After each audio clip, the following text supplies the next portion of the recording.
তোর দহনের অগ্নিশিখা লেখিকা জুনাইয়া জিনু পর্ব 17।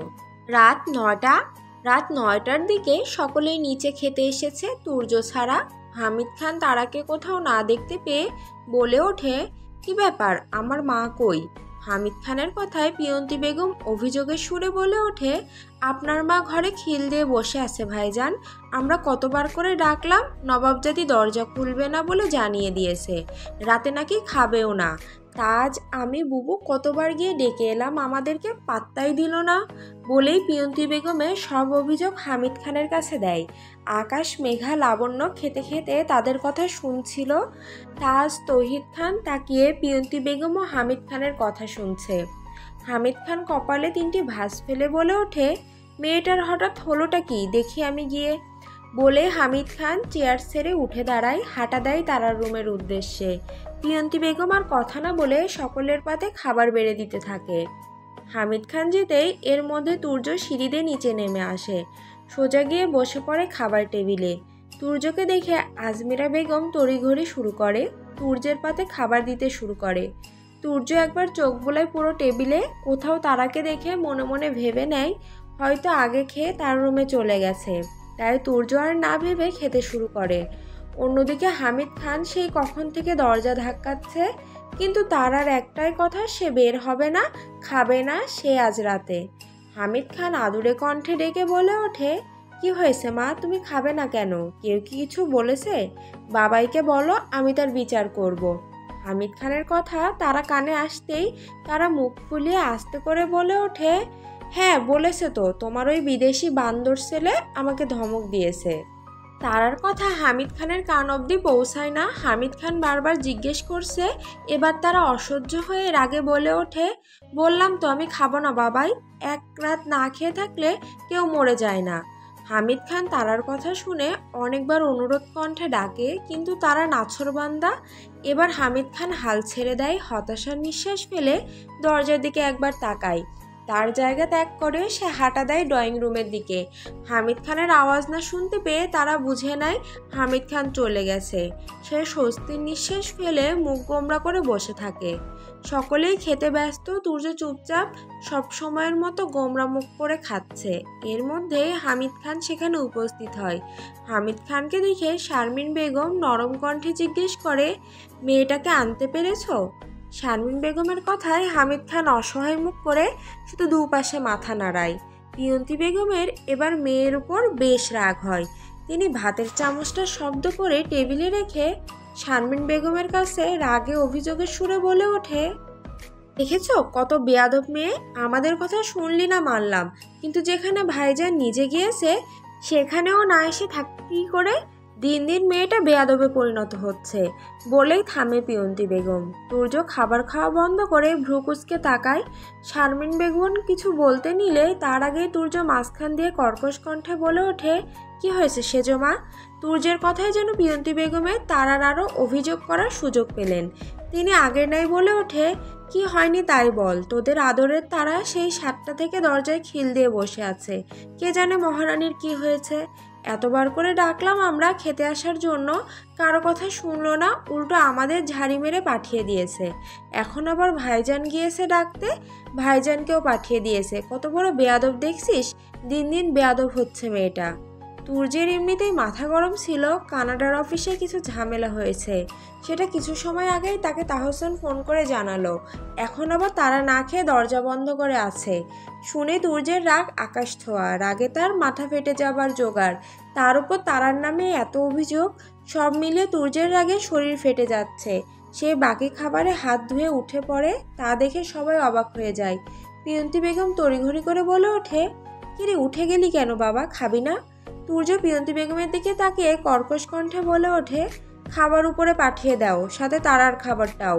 বলে আর এক মুহূর্ত সেখানে দাঁড়ায় না, হন হন করে হাঁটা দেয় উপরের দিকে। আজ সে পণ করে নিয়েছে, আজ তারাকে তুলে আছাড় মারবে। তুর্য চলে যেতেই সকলে হাঁ করে তাকিয়ে আসে। তাজ ব্যতীত সে চুপচাপ খাচ্ছে। সে জানে এরপর কি হতে যাচ্ছে। ছেলের কাণ্ডে শারমিন বেগম শুধু দীর্ঘশ্বাস ফেলে। হামিদ খানের উদ্দেশ্যে বলে ওঠে, তুমি বসে পড়ো, আমি খাবার দিচ্ছি। শারমিন বেগমের কথায় হামিদ খান শুধু মাথা নাড়িয়ে বসে পড়ে চেয়ারে। হামিদ খান বসতেই শারমিন বেগম তার পাতে খাবার দিতে শুরু করে। অন্যদিকে তুর্য রাগে ফুঁসতে ফুঁসতে এসে থামে তারার ঘরের সামনে। তারা বিছানায় বসে মুখ ভোঁতা করে নাক টানছে আর এক হাত দিয়ে অন্য হাতের আঙুলের নখ ফুটছে। তখনই দরজায় জোরে বাড়ির আওয়াজ পড়ে। সাথে সাথে তারা ভয়ে লাফ মেরে দাঁড়িয়ে পড়ে। ওপাশ থেকে তুর্য বাজ খায় গলায় আওয়াজ ভেসে আসে, দরজা খোল। তারা ভয়ে বুকে থুতু দেয়। তারা দরজা খুলছে না দেখে তুর্য ফের বলে ওঠে, কি হলো, দরজা খোল বলছি। তুর্যের কথায় তারা মুখ ভেঙচি কাটে, নিজে নিজে বলে ওঠে, খুলবো না আমি দরজা, মরে গেলেও খুলবো না। আমি দরজাটা খুলি, তারপর আমাকে আরও কতগুলো বকা দেওয়ার ধান্দা, তাই না? দরজা খুলবো না আমি বলেই তারা ঠাই দাঁড়িয়ে থাকে। অন্যদিকে তুর্যের রাগ আরও বেড়ে যায়। সে এবার বাজ খাই গলায় বলে ওঠে, তুই দরজা খুলবি নাকি আমি দরজা ভেঙে তারপর আসবো? আর আমি যদি দরজা ভেঙে ভেতরে আসি, আই সয়ার তোর অবস্থা আমি খারাপ করে ফেলবো। সূর্যের এমন কথায় তারা ভয়ে শুকনো ঢোক গেলে বেশ ভয় পাচ্ছে সে। তারা ভালো করেই জানে তুর্য যখন একবার বলেছে এ কথা, সেটা যদি সে করে তাহলে আজ তার অবস্থা খারাপ। তার আর এক মুহূর্ত অপেক্ষা না করেই দৌড়ে গিয়ে দরজা খুলে দেয়। দরজা খুলে 1 মিনিটও সেখানে দাঁড়ায় না, দৌড়ে আবার চলে আসে বিছানার কাছে। দরজা খোলা পেয়ে তুর্য রুমের ভেতর প্রবেশ করে। চোখ মুখে তার রাগ ফুটে আসে। তারা ভয়ে দাঁড়িয়ে আছে। তার মনে হচ্ছে এই বুঝে এই মানুষ নামের রাক্ষসটা এখন তাকে কাঁচা গিলে খাবে। তারা ভাবনার মাঝে তুর্য এক প্রকার তেড়ে আসে তারার দিকে। বাজ খাই গলায় বলে ওঠে, কি সমস্যা তোর? সঙ্গে সঙ্গে তারা কেঁপে ওঠে। ঘরের দরজা বন্ধ করে বসে আছিস কেন? কি চাইছিস তুই? তোর পিছনে সকলে তেল মেরে মেরে ঘুরবে। দিন দিন বেয়াদব হচ্ছিস। বড়দের কথাও শুনিস না, কারো কথা তুই শুনিস না। এতগুলো মানুষ তোকে ডেকে গেল, কারো কথা তুই শুনিসনি। এত জেদ কিসের তোর শুনি? শেষ কথাটা তুর্য এতটাই জোরে বলে যে তারা কেঁপে ওঠে। ভয়ে তার চোখ দিয়ে পানি গড়িয়ে পড়ে। তুর্য তারাকে কাঁদতে দেখে ধমক দিয়ে বলে ওঠে, আমার সামনে একদম কুমিরের কান্না করবি না তারা। এসব একদম আমার বিরক্ত লাগে। এসব কুমিরের কান্না তুই বাড়ির লোকের সামনে করবি, আমার সামনে করলে থাপড়ে তোকে রাখবো না। তারা কেঁদে যাচ্ছে, কান্না আটকানোর এত চেষ্টা করছে কিন্তু সে পারছে না। চোখের পানি হাত দিয়ে মুছছে তো ফের গিয়ে পড়ছে। তারা নাকের পানি চোখের পানি সব একসাথে হয়ে গেছে। একবার নাক মুছছে তো একবার চোখ মুছছে। তুর্য বেজায় খেপেছে। এবার তার মধ্যে খাবার নিয়ে হাজির হয় পিয়ন্তি বেগম। ঘরে এসে মেয়েকে এভাবে কাঁদতে দেখে এগিয়ে যেতে নিলে পর মুহূর্তে তুর্যকে সামনে দাঁড়িয়ে থাকতে দেখে তিনি থেমে যান। তিনি কয়েক মুহূর্তে মেয়ের মুখের পানে তাকিয়ে তুর্যকে বলে ওঠে, এই যে বাবা, খাবার এনেছি। পিয়ন্তি বেগমের কথায় তুর্য তারার দিকে তাকিয়ে রাগী কণ্ঠে বলে ওঠে, রেখে যাও। তুর্যের এমন বাজ খাই কণ্ঠে পিয়ন্তি বেগম কিছুটা ভয়ে কেঁপে ওঠে। তিনি কোনো কথা না বলে টেবিলের উপর খাবার রেখে হাঁটা দেয় চলে যাবার উদ্দেশ্যে। দরজার কাছে গিয়ে পেছন ফিরে তাকায়। তবে পিয়ন্তি বেগমের কিছুটা হলেও ভালো লাগছে যে তার মেয়ে কাউকে তো ভয় পায়। তিনি হালকা হেসে মনে মনে বলে ওঠে, ঠিক মানুষের পাল্লায় পড়েছে, এবার না ঠিক হয়ে যাবে কোথায়। বলেই পিয়ন্তি বেগম মুচকি হেসে চলে যায় সেখান থেকে। তুর্য তারাকে কাঁদতে দেখে দাঁতে দাঁত চেপে রাগ নিয়ন্ত্রণ করার চেষ্টা করে। তুর্য তারার দিকে তাকিয়ে কর্কশ কণ্ঠে বলে ওঠে, খাবার আনা হয়েছে, চুপচাপ খেয়ে নে। আর একটা কথাও যেন আমার তোকে না বলতে হয়। তুর্যের কথায় যেন তারার কোনো আসে গেল না। তার এবার বেশ রাগ হলো। এত বকাবকি করার পর এসেছে তাকে খাবার খাওয়াতে। তারা ভেবে নিয়েছে সে খাবে না। এতে যদি তাকে মেরে ফেলে তাও খাবে না সে। পরপর তুর্য 2-3 বার একই কথা বলে। তারার এমন ঘাটতেরামি দেখে তুর্য হাতের 2 আঙুল দিয়ে কপাল ঘষতে থাকে। সে খাবারের দিকে একবার তাকায়, তারপর কোনো কথা না বলে চলে যায় ওয়াশরুমের দিকে। তারা নাক টানতে টানতে এক নজর তাকায় সেদিক, কিন্তু এতটা না ভেবে সে আবার কাঁদতে শুরু করে। 1 মিনিটের মধ্যে তুর্য হাত ধুয়ে আবার ফিরে আসে। তারার সামনে গিয়ে তার জিম করা শক্তপোক্ত হাত দিয়ে তারার বাহু চেপে ধরে বসায় বিছানার উপর। এত জোরেই ধরেছিল যে তারা ব্যথায় কুকিয়ে ওঠে। কিন্তু তুর্যের এতে কোনো এলো গেল না। সে তারার সামনে বসে পড়ে টেবিলের উপর থেকে খাবারের ট্রেটা নিয়ে। ভাতের প্লেটটা নিয়ে তার মধ্যে মুরগির তরকারি নিয়ে মাখাতে শুরু করে। তারা কান্না চোখে তাকায় সেদিক। সে মনে মনে ভাবছে, এই লোক করবেটা কি? তাকে খাইয়ে দিবে নাকি পর মুহূর্তে রাগে বলে ওঠে, যাই করুক সে খাবে না মানে খাবে না। তুর্য এর মধ্যে ভাত মাখে তারার মুখের সামনে লোকমা ধরে। তা দেখে তারা মুখ ঘুরে নেয়। চোখ দিয়ে তার পানি না পড়লেও সে এখনো নাক টানছে। তারার মুখ ঘুরিয়ে নেওয়া দেখে তুর্য বেজায় ক্ষেপে গেল। তাও রাগ নিয়ন্ত্রণ করে দাঁতে দাঁত চেপে বলে, খাবারটা খেয়ে নে তারা।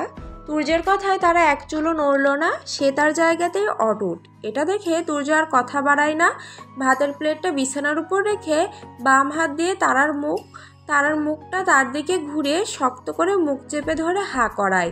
তারা ব্যথায় আর্তনাদ করে ওঠে। তুর্য ভাতের লোকমাটা তারার মুখে দিয়ে দেয়। তারা ভাত মুখে নিয়ে গালের ব্যথায় ফুপিয়ে কেঁদে ওঠে। তা দেখে তুর্য হুঙ্কার দিয়ে বলে ওঠে, আর একটু আওয়াজ আবার কানে আসবে তো আজ তোকে আমি মেরেই ফেলবো। চুপচাপ খাবারটা গেল, না হলে আজ আমার চাইতে খারাপ কেউ হবে না। তুর্যের কথায় তারা সাথে সাথে কান্না বন্ধ করে। খাবারটা চিবুতে থাকে আস্তে আস্তে, তবে চোখ দিয়ে পানি গড়িয়ে পড়তেই থাকে নিঃশব্দে। খাবারটা গিলে নিলে তুর্য ফের আরেক লোকমা সামনে ধরে। এবার আর মুখ ঘুরিয়ে নেয় না, তবে সে মুখ খোলে না। তা দেখে তুর্য ধমক দিয়ে বলে ওঠে, কি হলো, হাঁ কর। তুর্যের ধমকের সাথে সাথে বড় করে হাঁ করে তারা। তা দেখে তুর্য আড়ালে ঠোঁট বাঁকিয়ে হাসে, লোকমাটা তুলে দেয় তারার মুখে। এরপর তারা বাধ্য মেয়ের মতো করে খেতে শুরু করে। তুর্য তাকায় তারার পানে একবার, চোখ মুখ কেমন লাল হয়ে গেছে, চোখ ফুলে গেছে একেবারে, চোখ দিয়ে এখনো পানি গড়িয়ে পড়ছে, নাক লাল হয়ে গেছে। তুর্যের এবার বেশ খারাপ লাগলো এতে। মায়া হলো তারার জন্য। পর মুহূর্তে সব রাগ তার উবে গেল, পুরো শান্ত হয়ে গেল সে। প্লেটটা তার কোলের ওপর রেখে বাম হাত এগিয়ে নিয়ে তারার চোখের পানি মুছিয়ে দেয়। তারা তাকায় তুর্যের দিকে। তুর্য চোখ মুখে শীতলতা নিয়ে তারার মুখে খাবার তুলে দিতে দিতে নরম স্বরে বলে ওঠে, কেন এমন করিস বলতো? কেন এমন কাজ করিস যার জন্য তোকে আমার বকা দিতে হয়? বিশ্বাস কর, তোকে কষ্ট দিতে আমার একদম ইচ্ছে করে না, কিন্তু তোর কাজগুলোতে মাঝে মাঝে নিজের রাগ আমি নিয়ন্ত্রণ করতে পারি না। প্রথমেই যদি তুই আমার কথাগুলো শুনতি তাহলে আমি এত কথা তোকে শোনাতাম না। আমি কি করব বল? তোর জন্য আমি একটু শান্তিতে থাকতে পারি না। তোর নামে বিচার শুনতে শুনতে পাগল প্রায় আমি। কেন কারো কথা শুনিস না তুই? তোকে নিয়ে কেউ কিছু বললে সেটা আমার ভালো লাগে না। সবসময় নিজের মতো করে চলিস। তোকে নিয়ে সেজো মা, সেজো বাবা, তাস, বাবা মার কত স্বপ্ন তুই জানিস। তুই ভালো করেই জানিস তুই সকলের কাছে ঠিক কি। তাহলে কেন তুই বারবার তাদের মনে আঘাত করিস? ঠিকমতো পড়াশোনা করিস না, খাস না, গোসল করিস না, এমনকি নামাজটাও তুই একদিনও পড়িস না। কেন করিস এমনটা বল আমার?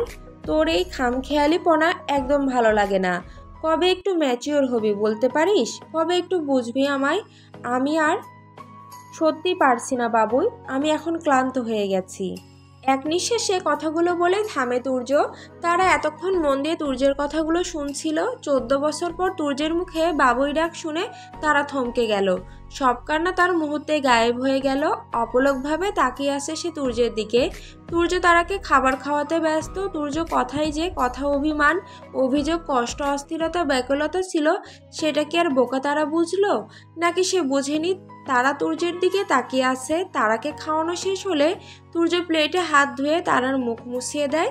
তারা শুধু তাকিয়ে আছে, শুধু তুর্য তারার পানে তাকায়, কিন্তু কিছুই বলে না। বসা থেকে উঠে দাঁড়ায় সে, ট্রেটা গুছিয়ে নিয়ে হাতে নিয়ে তারার দিকে তাকিয়ে বলে ওঠে, এবার ঘুমিয়ে পড়। তুর্যের কথায় তারা হ্যাঁ না কিছুই বলে না। তুর্য আর বেশি তারাকে ঘাটায় না, হাঁটা দেয় নিজের রুমে যাবার উদ্দেশ্যে। দরজার কাছে এসে থেমে যায়, পিছন ফিরে তাকায় সে।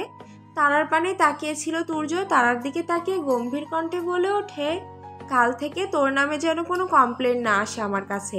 সব কিছু কাল থেকে সময় মতো করে চলবি। কাল থেকে 5 ওয়াক্ত নামাজ আদায় করবি, আর কাল থেকে ঠিক টাইমে কলেজ যাবি, মনে থাকবে? তুর্যের কথায় তারা হালকা মাথা নাড়িয়ে হুম বলে। তুর্য দীর্ঘ নিঃশ্বাস ফেলে জায়গা ত্যাগ করে। তুর্য চলে যেতে কিছু সময় তারা চুপ করে বসে থাকে। তুর্যর বলা প্রতিটা কথায় ভাবতে থাকে। কিছু কথা সে বুঝলেও সব কথার মানে সে বুঝে উঠতে পারে না। সব যেন রকেটের মতো তার মাথার উপর দিয়ে গেছে। তারা আর ভাবে না, সে শুয়ে পড়ে। এই মুহূর্তে তার প্রচণ্ড মাথা ব্যথা করছে কান্নার ফলে। এখন সে ঘুমিয়ে পড়লেই যেন মাথা ব্যথা থেকে বাঁচবে। যেই ভাবা সেই কাজ। তারা শুয়ে পড়ে শরীরে চাদর টেনে। তুর্য নিজের রুমে গিয়ে একটু ফ্রেশ হয়ে নিজের খাবারটা খেয়ে তারপর ল্যাপটপে কাজ করতে বসে পড়ে। হাতে তার বেশ কাজ। এই মুহূর্তে সে একটু সময় নষ্ট করতে চায় না। ল্যাপটপ নিয়ে বসে পড়ে সে কাজ করতে। ভোর 4টায় তুর্যের কথা মতো আজ তারা ঘুম থেকে উঠে অজু করে নামাজে দাঁড়িয়েছে। এ নিয়ে তারা বেশ চিন্তিত। তার একটা কথায় মাথা খালি ঘুরছে, সে কিভাবে পারল এত সকালে উঠতে। যেখানে কোনো অ্যালার্ম বা মায়ের চিৎকার শুনে তার ঘুম ভাঙেনি, তাহলে উঠল কিভাবে? এরকম ৫-৭ ভেবে সে নামাজ শেষ করে তারা জায়নামাজ গুছিয়ে কাবার্ডে রেখে দেয়। আজ তার ঘুম আসছে না অন্য দিনের মতো, তাই তারা নিজের ঘরে থাকা বেলকনিতে যায়। বেলকনিতে প্রবেশ করতেই তার নাকে এসে বাজে রজনীগন্ধা ও হাসনাহেনা ফুলের বেলি ফুলের ঘ্রাণ, যেটা তার বেলকনিতে লাগানো আছে। তার নিজের হাতে লাগানো বলতে গেলে তার বেলকনিটা একটা ছোট্টখাটো ফুলের বাগান করা, তার সাথে ভরে মিষ্টি বাতাস গায়ে লাগছে। তারার মনটা ফুরফুরে হয়ে যায়। আজ তার বেশ ভালো লাগছে, মনটাও বেশ হালকা লাগছে, তার সাথে শরীরটাও অজান্তেই বেশ খুশি খুশি লাগছে। নামাজ পড়ার যে কত শান্তি, সেটা তারা এখন ফিল করতে পারছে। তারা ভেবে নেয় এখন থেকে সে এক ওয়াক্ত নামাজও বাদ দেবে না। তারা রেলিং ঘেঁষে দাঁড়ায়, বাহির দিকে তাকিয়ে থাকে। তার বেলকনিটা পড়েছে একেবারে বাড়ির মেন গেট বরাবর, যেখান থেকে তাদের ফুলে বিশাল বড় বাগানটা দেখা যাচ্ছে। দূর থেকে বেশ সুন্দর লাগছে। অপলক দৃষ্টিতে তাকিয়ে থাকে সেখানে। চোখ ফিরিয়ে মেন গেটের দিকে তাকাতেই তারা চোখ আটকে যায়, থমকে যায় কিছু মুহূর্তের জন্য। চোখে মুখে ফুটে ওঠে মুগ্ধতা। মেইন গেট দিয়ে তুর্য প্রবেশ করছে। পরনে তার পার্পেল কালারের সাধারণ এক পাঞ্জাবি আর সাদা পাজামা, মাথা থেকে টুপি খুলে বাড়ির দিকে আসছে। কি অসম্ভব সুন্দর লাগছে তুর্যকে। তারা হাঁ করে তাকিয়ে আছে। সামনাসামনি এই প্রথম তুর্যকে পাঞ্জাবিতে দেখলো সে। ছবির থেকে সামনাসামনি দেখতে আরো বেশি সুন্দর লাগছে।